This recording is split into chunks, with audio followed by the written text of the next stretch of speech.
APO का जल्दी result आ जाएगा तो क्लियरिटी हो जाएगी डेफिनेटली ना। लास्ट डेट है आप लोगों के एग्जाम की। अगर मैं आपको रफली एक आइडिया दूं तो एग्जाम कब हो रही है इसकी एग्जाम। एक आर्म्स नहीं आ रहा है और 2 आरपीएससी वाले वो जो माइनर है वो एक नहीं आ रहे हैं। 25 वाली वैकेंसी अगर इस टाइम तक कंक्लूड हो जाएगी, देखिए तो फर्क नहीं पड़ता। मैं तो भैया पेपर बनाऊंगा, टेस्ट सीरीज स्टार्ट हो जाएगी आरजीएसपी की। लेकिन कुछ बच्चों ने विश्वास किया, किसी भी मटेरियल का कोर्स चेंज होगा, सिलेबस चेंज होगा, उनको फिर भी पढ़ाएंगे।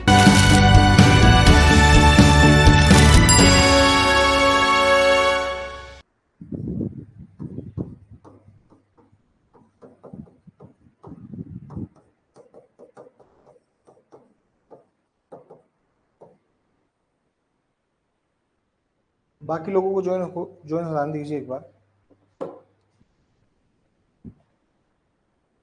बहुत टेंशन हो गई।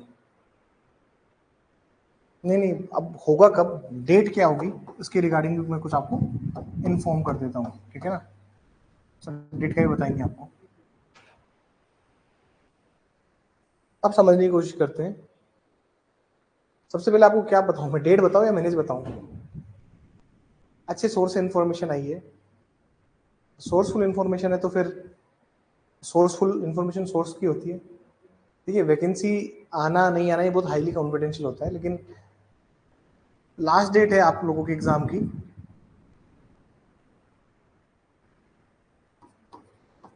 तो 31 मार्च लास्ट डेट है इसकी। What is the last date for the filling of form examination का?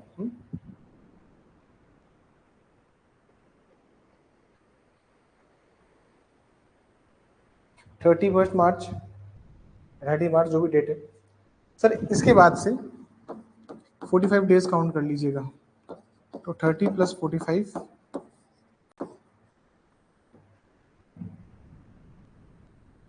ऑलमोस्ट 75 डेज, ये तो मिनिमम है। ये टाइम तो सर कब है, ये तो मिनिमम टाइम है सर, 30 मार्च ही है। हाँ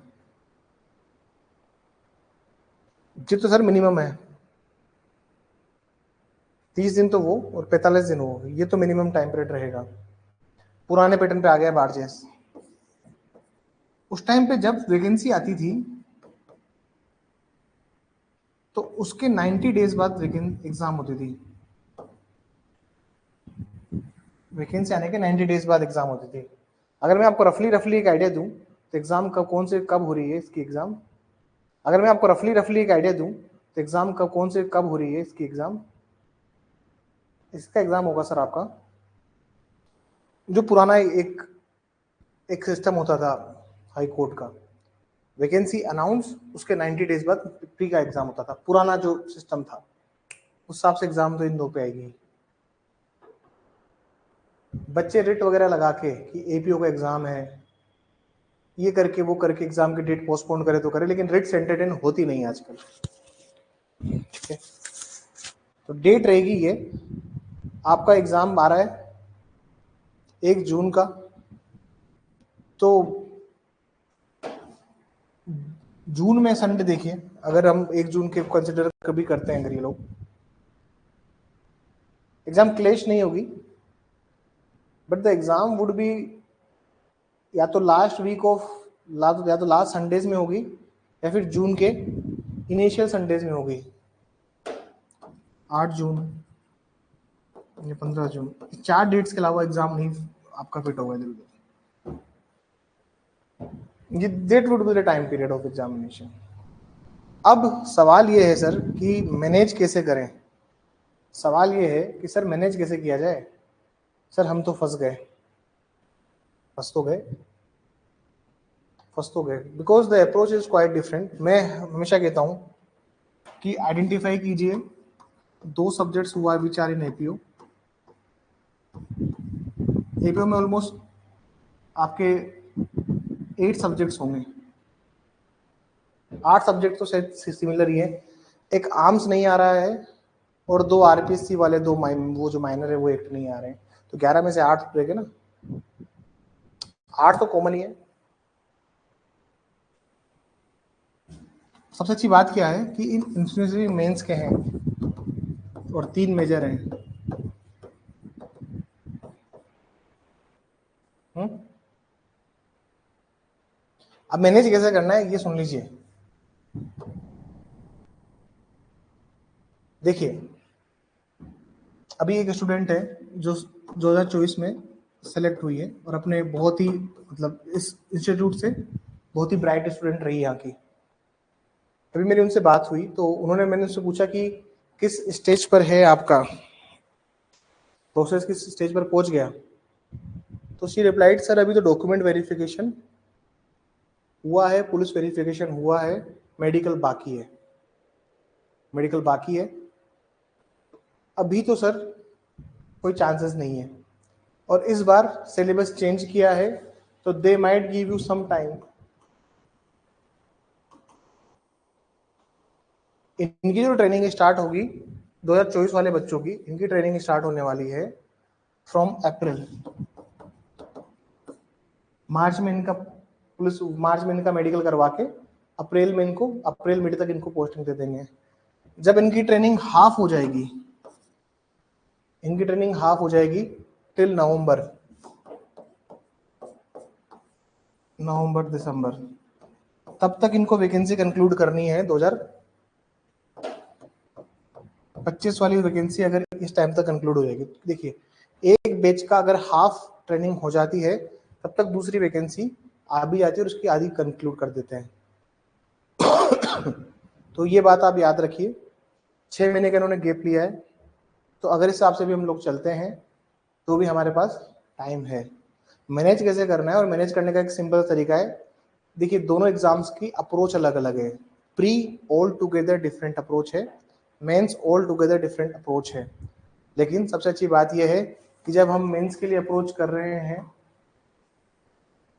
जब कभी भी माइनर सब्जेक्ट ऐड होते हैं, एक बात याद रखना आप सर, पुराने पेपर उठा के देख लीजिएगा, आरजेएस प्री के आप 17 का पेपर देखिए, 15 का पेपर देखिए, 13 का पेपर देखिए, जब कभी भी माइनर एक्ट आया करते थे तो जो मेन प्रोसीजरल लॉज हैं उनको बहुत डीप में नहीं पूछा जाता था, वहां पर माइनर्स की संख्या बढ़ा देते थे, मतलब they ask many questions from minors. अभी देखिए आप आरजेएस में, अभी 2024 का आरजेएस का प्री हुआ था, 2024 के आरजेएस के प्री में ऑलमोस्ट 14 to 15 मार्क्स का तो सिर्फ सीपीसी आ गया था, ऑलमोस्ट 14-15 मार्क्स का सीपीसी पूछ लिया था इन लोगों ने, क्योंकि माइनर्स इनके पास नहीं है। और जहां पे माइनर्स नहीं होते वहां माइनर्स नहीं पूछे जाते। लेकिन आरजेएस 2025 में they will ask question from minors, minor पूछा जाएगा बहुत सारा। ताकि 17 का पेपर एक बार इसे देख लीजिएगा चलते फिरते, मैं आपको 17 का पेपर दिखा देता हूँ। This let's look at the 2017 paper. अभी पुलिस वेरिफिकेशन कंप्लीट ही नहीं हुआ सबका, हाँ पुलिस वेरिफिकेशन बाकी चल रहा है, अभी भी बाकी चल रहा है पुलिस वेरिफिकेशन। देखिए भर भर के माइनर पूछा जाता है, तो प्लीज जिस भी बच्चे को आरजेएस 2025 का प्रीलिम्स, बहुत बड़ा जंग रहेगा इस बार, प्रीलिम्स जनरल कैटेगरी के लिए एक जंग है। जंग इसलिए सर क्योंकि आप 17x15 करोगे ना, 17 17 15 34 100 वेरी गुड कैलकुलेशन में। आप 17 अगर 15 करोगे तो जनरल की सीट ही 255 है सर, 255 बच्चों का ही प्रीलिम्स निकलेगा।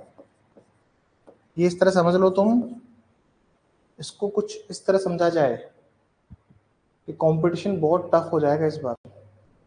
और जो बच्चा लास्ट ईयर के पैटर्न पे चला गया कि लास्ट ईयर मेजर बहुत पूछा था, सीपीसी को बहुत भर के पूछा है, तो इस साल सीपीसी को बहुत भर के पूछा है, तो इस साल हम लोग, जैसे बहुत से बच्चे होते हैं ना, सर सीपीसी को बहुत भर के पूछा था, तो सर इस साल भी हम लोगों को मेजर से बहुत सवाल मिलेंगे। नहीं सर, आपको मैं काउंटिंग करा देता हूँ। उस टाइम 45 एक्ट आया करते थे, इस बार 35 हो गए इन्होंने, क्योंकि एविडेंस एक्ट और ये सब बार बार लिखे हुए हैं, तो उस वजह से 35 हुए हैं, बाद में 32 एक्ट है। अब आप देखिए सक्सेशन, मैं आपको सिर्फ सवाल दिखाता हूँ। मेंटेनेंस, ठीक है, लीगल सर्विस टेक नहीं है, लेकिन मैं आपको सिर्फ माइनर के सवाल दिखाऊंगा, माइनर के। ये लिमिटेशन एक्ट का है, मोटर व्हीकल एक्ट अब नहीं आता, और ये उसके शेड्यूल से सवाल था। रजिस्ट्रेशन एक्ट वापस आ चुका है, डेट इज टीपीए, एक्टिव क्यूरिन एमएनएम ग्रेबिट, आईओएस, दिस इज इद्दत period, Muslim law,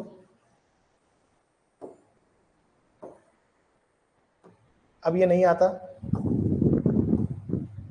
licence stamp act है, ऐसा कोर्ट फीस और स्टैम्प एक्ट है ना इस बार। कौन सा एक्ट है? कोर्ट फीस है शायद, अब आगे देख लीजिए। Constitution is there, constitution is there.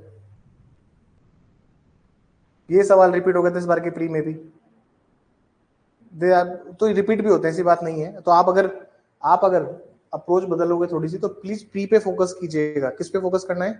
Pre पे। आप प्री पे फोकस कीजिए, और प्री से ही एग्जाम एक क्रैक होगा, प्री से ही एग्जाम निकलेगा, प्री से एग्जाम निकलेगा, प्लीज ये बात याद रखिएगा। लॉ ऑफ टॉट नहीं है।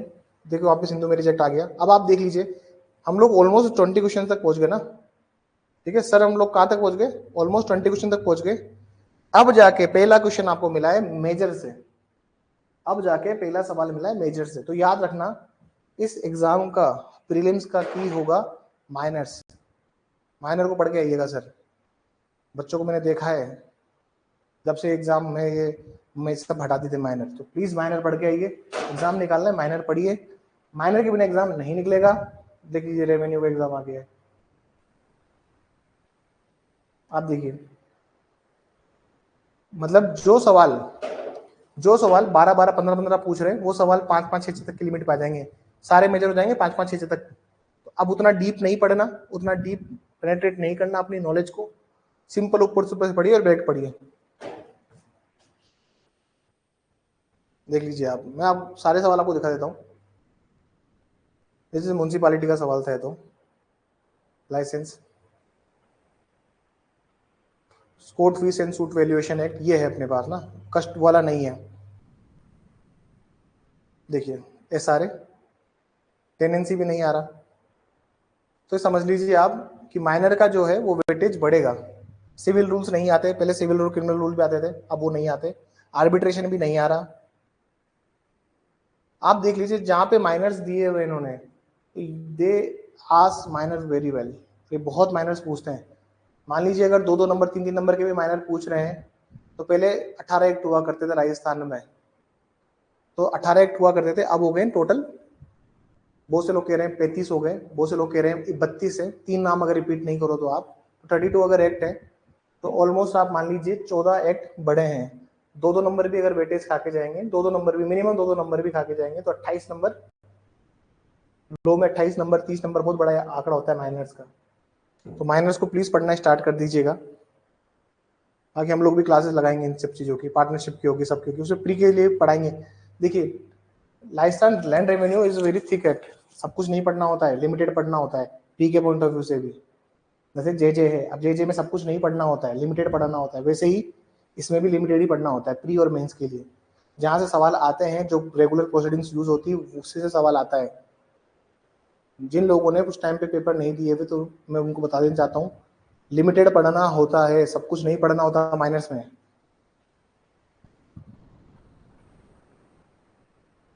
ठीक है ना? तो वैसे आप मैनेज कर सकते हो।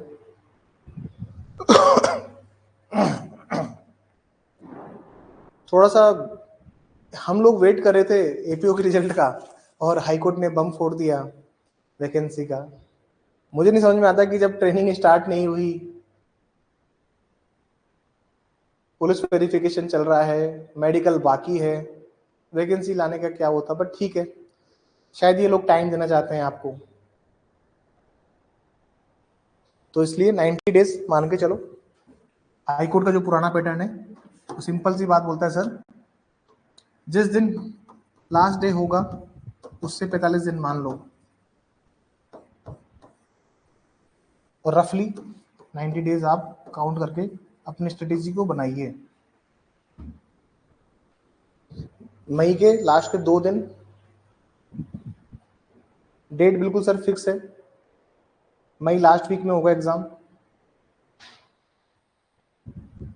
मई में जो एग्जाम की डेट आ रही है वो आ रही है सर 18 या 25, या जून में जो होगा तो 1 तारीख को छोड़ दीजिए, उस दिन ऑलरेडी एग्जाम है, तो 8 या 15, जून 8 या जून 15 या मई में, ये 4 दिन ऐसे इनको मार्क करके रख लीजिएगा 18 से 25, जो मोस्ट प्रोबेबली एक रफली एक आइडिया लेके हम चल सकते हैं। और मुझे सबसे बड़ी दिक्कत ये लग रही है कि अब 3 महीने में हम लोगों को प्री का पढ़ाना है, जो चीजें अनकोडिफाइड है, जो संहिताबद्ध नहीं है, जैसे मुस्लिम लॉ में बहुत सारी चीजें हैं जो कि अनकोडिफाइड है, इनके लिए नोट्स प्रोवाइड करने हैं, इसके भी नोट्स मुझे देने हैं। So we have various work to do. अब हमारे लिए थोड़ा सा बर्डन है, बट ठीक है, वी विल डू दैट। हम शुरुआत से ऐसे काम करते आ रहे हैं। सर अगस्त में होना चाहिए या जुलाई के एंड में, हमारे हाथ में नहीं है, हमारे हाथ में नहीं है। इतना लेट नहीं होगा, इतना लेट नहीं होगा, इतना लेट नहीं होगा। इतना लेट इसलिए नहीं होगा, इसका एक रीजन ये है क्योंकि देखिए इनका टारगेट होगा कि नवंबर या दिसंबर तक कंक्लूड कर देना, नवंबर दिसंबर तक कंक्लूड कर देना वैकेंसी को। इसलिए आपको 3 महीने एक्स्ट्रा मिल रहे हैं, मतलब 90 डेज 45 डेज दे रहे हैं। याद करो 2024 का नोटिफिकेशन, उन्होंने तो उसी में डेट भी दे दी थी। तो अभी कुछ ऑफिशियल्स चेंज हुए हैं हाई कोर्ट में, सो मुझे लगता है कि वहां से ये बदलाव आया है और दैट इज गुड। ठीक है, अब जो सीरियस कैंडिडेट है they will come and appear for the examination. Non serious candidate नहीं होने चाहिए एग्जाम के अंदर, सीरियस कैंडिडेट्स होने चाहिए। ठीक है, चलिए, तो प्लीज आप देख लीजिएगा पूरा पेपर, और आप देखिए ये जो सवाल है ना जितने भी यहाँ पे आपको दिए हुए हैं, ये सेल्स ऑफ गुड्स के, ये सारे सवाल रिपीट करेंगे, ये सारे सवाल रिपीट होंगे। रिपीट क्या कह रहा हूं मैं, ये क्वेश्चंस रिपीट होते हैं। पुराने पेपर्स निकालिए, हमारे काम का जो है, तो उससे आपको एक आइडिया लगेगा कि किस किस चैप्टर से क्या तरह का सवाल पूछा जा रहा है। देखिए आपको हेल्प हो इसलिए हम लोग बैठे, और जहां से आपको ठीक लगे वैसे पढ़िए, बस पढ़ाई प्लीज पढ़ाई स्टार्ट कर दीजिए, क्योंकि एग्जाम जो है वो अब आने वाली। देखिए आईटी एक्ट, एक वो श्रेया सिंगल वाला सवाल पूछेंगे ये लोग, they would also always ask that question, Shreya single. ठीक है ना सर?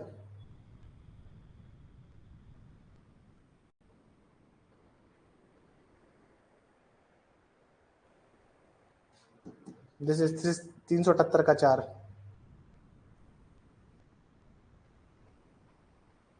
बेसिक सवाल आते हैं लॉ में, आप देख लीजिए, आप लॉ में आपको बहुत टफ सवाल नहीं मिलेंगे, लेकिन इधर अच्छे सवाल मिलते हैं। जैसे जे का एक सवाल देखो आप,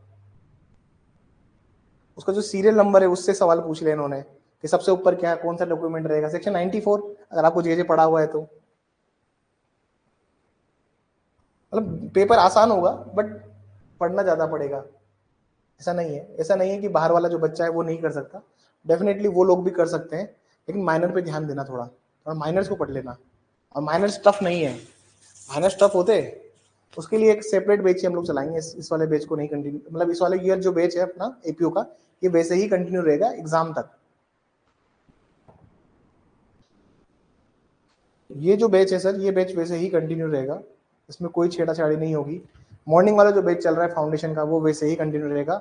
इवनिंग वाला जो बैच होगा अपना, वो मैं आरजेएस प्री का एक क्रैश कोर्स करूंगा, उसमें सिर्फ यही हम पढ़ेंगे, और सिर्फ प्री के हिसाब से पढ़ाऊंगा, सिर्फ प्री के हिसाब से डायरेक्ट ओपन करके कि यहाँ पे ये चीज इंपॉर्टेंट है, वो चीज इंपॉर्टेंट है, और मैं ट्राई करूंगा कि उसके मैक्सिमम 2-3 रिविजन हम लोग लगा लें। सर आरजीएस में फेयर चांसेस हैं या एपीओ में फेयर चांसेस हैं?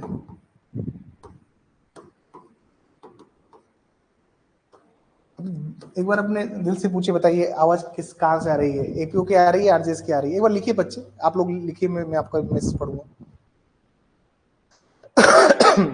एपीओ में फेयर चांसेस हैं, एपीओ में।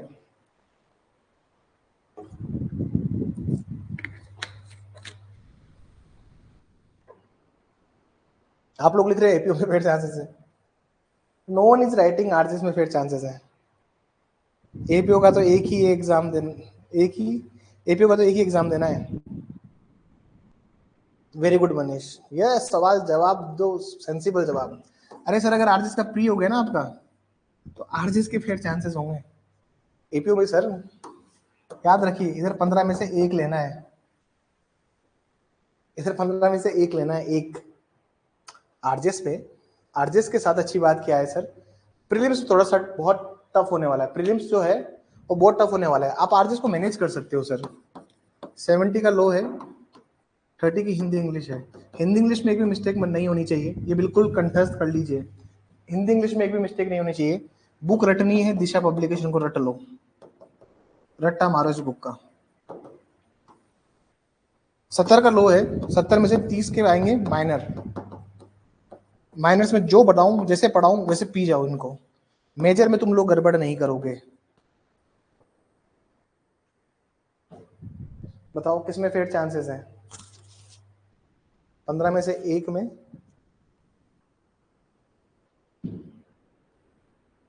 या आरजेएस में।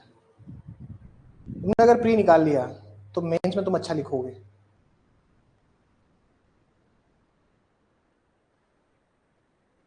वैकेंसीज कम है, बस यही थोड़ा ड्रॉबैक है कि इधर 44 ही है, इधर 176 है।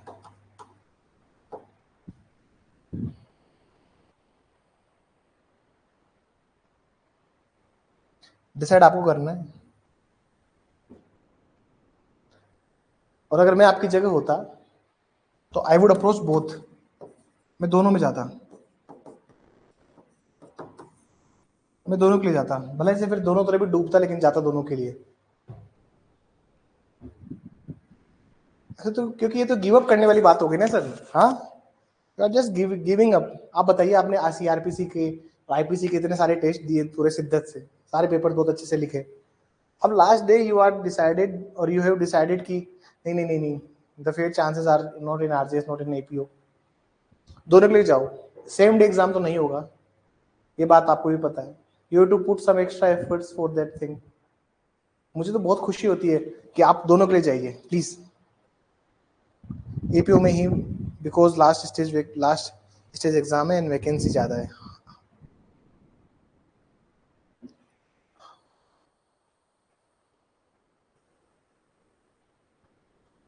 फाइनल एम क्या है, एपीओ बनना आरजेएस बनना? ये बता दो। अरे आप लोगों का फाइनल एम क्या है? आप एपीओ बनना, आप एपीओ बन के रुक जाएंगे वहां पे? आप नहीं रुकेंगे, आप आरजेएस फिर भी देंगे। कहने का मतलब ये है सर, दोनों के लिए जाइए please, go for both the vacancies, please दोनों के लिए जाइएगा। ट्रिक आपको पता है कि क्या है, और ये आप देखिए, आपका जो दिमाग कर रहा है ना, यही 80-90% बच्चों का भी कर रहा होगा। बहुत सारे बच्चे ऐसे होंगे जो गिव अप करेंगे यहाँ से कि छोड़ो अब आरजेएस, आगे आरजेएस को करेंगे, we don't want to become an APO. लेकिन please go for both the examination, ये बात आप मेरे को, आप मेरी बात याद रखिएगा, गो फॉर बोथ द एग्जामिनेशन। हमें नहीं पता ना आज कि मई में एग्जाम होगा, जून में एग्जाम होगा, जुलाई में एग्जाम होगा, या अगस्त में एग्जाम होगा। मालूम पड़ रहा है एग्जाम हुआ है जुलाई अगस्त में, सितंबर में, लेकिन अगर अभी से अगर आप ढीले पड़ गए तो दोनों एग्जाम्स का वो खो देंगे आप। मैं आपको ये कहना चाह रहा हूँ, सिंपल सी बात ये है सर, कि जो हमारे कॉमन सब्जेक्ट्स हैं आरजेएस में जो हमारे 8 सब्जेक्ट्स आ रहे हैं, इसमें से 3 मेजर है और 5 माइनर है। तो कुछ डेट वेट ना पता चले तक इनको तो बिल्कुल कंटिन्यूटी में रखो। तो तुम रखोगे भी सही, एपीओ की अगर तैयारी कर रहे हो तो 8 सब्जेक्ट कॉमन है, इनको बिल्कुल कंटिन्यूटी में रखो। और बचा सिविल का पार्ट, तो सिविल का पार्ट बचा ना सर, सिविल में 2 सब्जेक्ट ऐड हुए, सिविल में थोड़ा ज्यादा ऐड हुआ है, क्रिमिनल में अपने ये एक्साइज को ऐड किया है, और they added one more subject, IT act को भी ऐड किया है। तो सिविल में ज्यादा सब्जेक्ट्स ऐड हुए हैं, उसका उस टाइम देखेंगे। अभी क्रिमिनल पे कमांड करो, और सिविल भी इतना खराब नहीं है आप लोगों का, सीपीसी आपको आता ही होगा, कॉन्ट्रैक्ट, कॉन्स्टिट्यूशन, टीपीए, एसआरए, इन लोगों की सब्जेक्ट आपको आते ही होंगे। So please command over 2 subjects, और ये बात बिल्कुल मेक श्योर कर लीजिए कि दोनों के लिए जाना है, दोनों के लिए। उनको लग रहा होगा पर्क्स बेनिफिट ये वो सब, एपीओ तो आरजेएस नहीं आ रहा था इसलिए प्रिपेयर कर लिया। डेफिनेटली एपीओ क्यों प्रिपेयर किया है, एपीओ क्यों प्रिपेयर किया, क्योंकि आरजेएस की वैकेंसी नहीं थी। पर मैं आपको ये नहीं कह रहा कि आप एपीओ पे छोड़ दीजिए, अपनी मेहनत को गिव अप मत कीजिए, दोनों के साथ चलिए, दोनों निकल जाएंगे। I have seen those persons, मेरे एक बिल्कुल मेरे क्लोज रिलेशन में 2014 का एपीओ हुआ था, शी वॉज रैंक 1, मेरे रिलेशन में लगती है ma'am. She was rank 1 in APO और आरजेस में शी गोट 11th रैंक। तो फर्क नहीं पड़ता, मैं तो भैया पेपर बनाऊंगा ही वापस। टेस्ट सीरीज स्टार्ट हो जाएगी आरजेस प्री की। आरजेस प्री की टेस्ट सीरीज में स्टार्ट कर दूंगा नेक्स्ट मंथ से, और वही पैटर्न रहेगा सर, 7 दिन हर संडे टेस्ट है।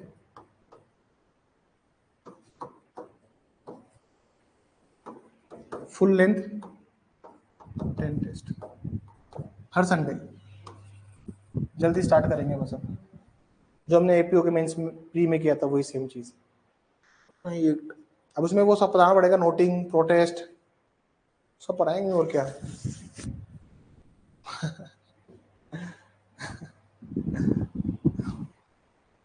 चलो अच्छी बात है, ठीक है। चलिए हम स्टार्ट करते हैं प्लीज।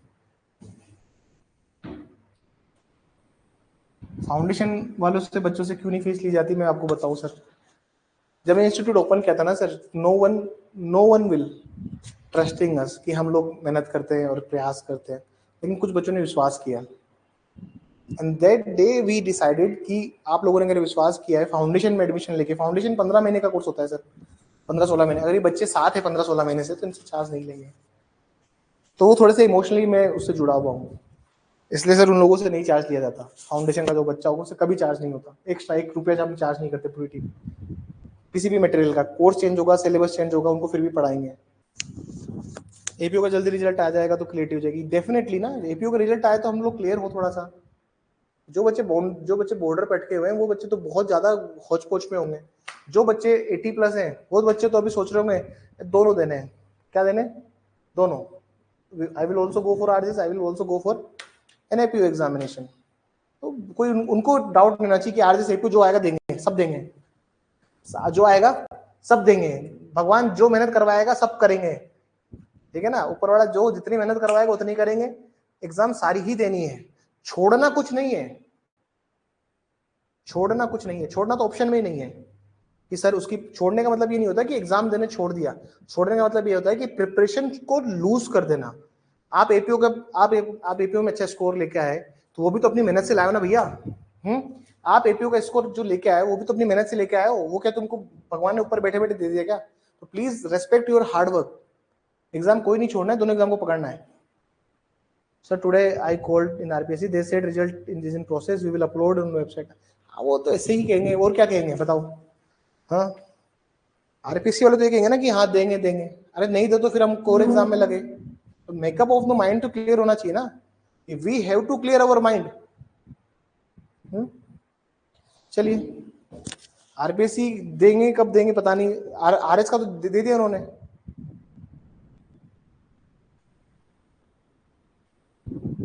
वैसे भी एपीयू प्री का 60-70% सेम है आरजेस प्री का। हाँ देखिए, प्री की एक डिफरेंट अप्रोच है, मेंस की डिफरेंट अप्रोच है, ये याद रख लेना आप थोड़ा सा। सेम हो नहीं हो, यहाँ पे डिसाइडिंग फैक्टर एपीयू में डिसाइडिंग फैक्टर होगा हिंदी इंग्लिश का, और दूसरा डिसाइडिंग फैक्टर होगा आपके आंसर राइटिंग स्किल्स का। कितना कंटेंट आप मगअप करके गए हो, कितना कंटेंट याद, प्रेजेंटेशन का, बहुत सारी चीजें मैटर करेगी। लेकिन पेपर दोनों ही देने हैं। अगर आप मान लीजिए आज आप एपीओ का मेंस लूज कर देते हो और आरजे से फोकस करते हो, और कल को तुम्हारा आरजे प्री हो भी जाता है मेहनत करोगे तो, लेकिन आपकी जो तैयारी है और आपका अगर जो मेंस लिखने का एक्सपीरियंस है, लिखने का जो एक्सपीरियंस है एग्जाम के अंदर 3 घंटे के अंदर जो आपने लिखा, आप लिखोगे एपीओ का मेंस, तो वो एक्सपीरियंस काम ही आएगा ना सर आपके।